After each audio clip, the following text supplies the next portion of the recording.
खुलुमबाय।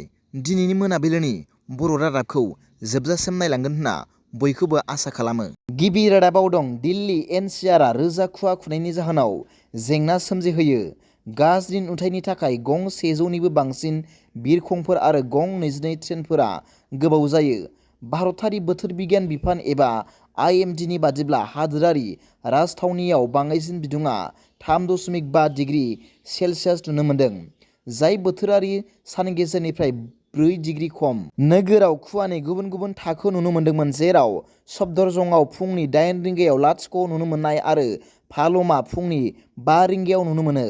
IMDआ खुवाखौ नुनो हानाय सिमाफोरनि सायाव बिथा खालामनानै गोथौ, गेजेर रोजा आरो जोबोर रोजा थाखोआव रानो। बे समावनो भारतारि रेलवेआ खुवानि थाखाय गं 22 ट्रेनफोरा गोबाव जानायनि खौरां मोन्दों। फारसेथिं लामानि होंगो दोंगोआ मख'जाथाव लासै जादों। माखासे ओनसोलफोराव गोब्राब बारनि गुनआ रेड एलार्ट होदोंमोन।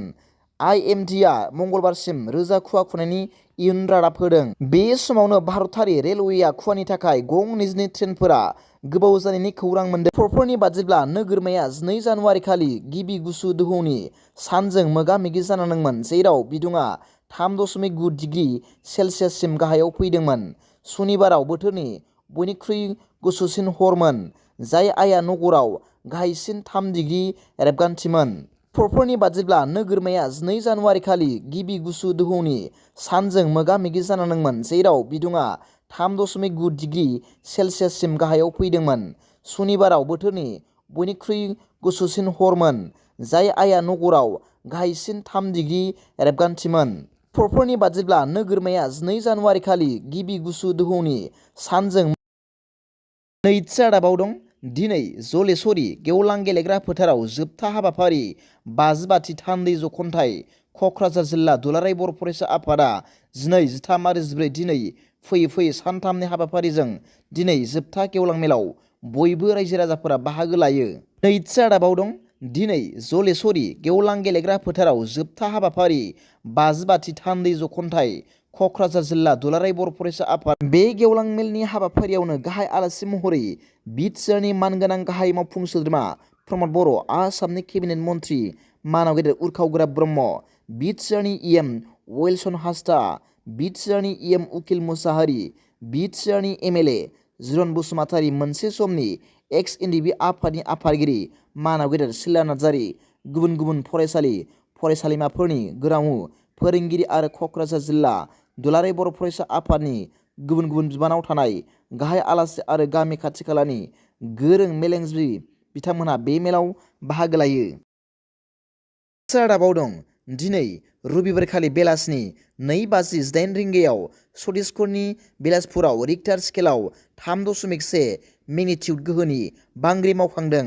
बांग्रिनि एसेल' गोख्रैथिखौ नायनानै बे ओनसोलाव रावबो सुबुंनि जिउ खहा एबा सम्पथिनि खहा जानायनि खौरां मोननाय जायाखै। रादाबाव दं दिनै रबिबार।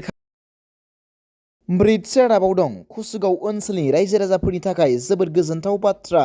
दिनै कुसुगावनि जलाइस्रिनि गेवलां फोथाराव खुंजानाय क'क्राझार जिल्ला दुलाराय बर' फरायसा आफादनि 50 थान्दै जख'न्थाइनि जोबथा गेवलां मेलाव BTRनि गाहाय मावफुं सोद्रोमा मानाव गेदेर प्रमद बर' बिथाङा कुसुगाव ओनसोलनि रायजो राजाफोरनिसिम जोबोद गोजोनग्लायनाय बाथ्रा फोसावदों।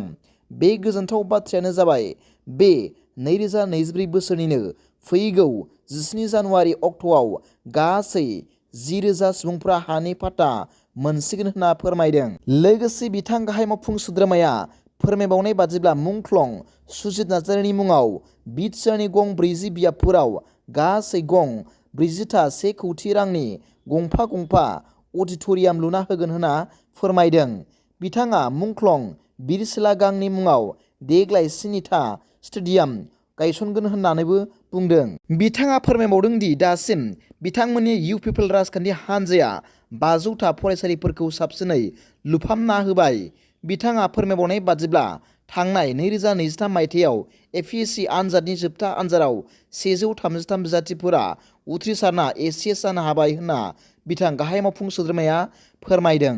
दिनैनि मोनाबिलिनि मोननैसो खौरांफोरा दा बेखिनिल'मोन। भिडिअखौ मोजां मोनदोंब्ला आंनि बे मुलुगनां बड' निउस चेनेलखौ अननानै साबस्क्राइब खालाम आरो बेल आइकनावबो थुनानै ला जाहाथे आं गोदान गोदान निउस आपडेट लानानै फैयोब्ला नोंथांनियाव सिगांग्रो नटिफिकेसन सौहैयो।